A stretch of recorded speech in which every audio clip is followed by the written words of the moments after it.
like that. So that's how that's constructed.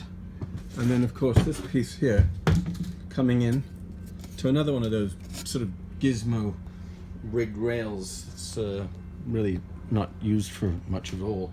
So once I have the shower and all this stuff out, I'll make another video. But essentially that's all it is that's holding these pieces together. So coming in here, I'm imagining that when I remove the shower basin, I'll be able to see basically, oh look, this is more rubbish. I'll be able to see once I remove all this crap, what, you know, that probably goes to the grey water tank, as does this drain here. And this is the only thing I'm imagining going to the black water tank.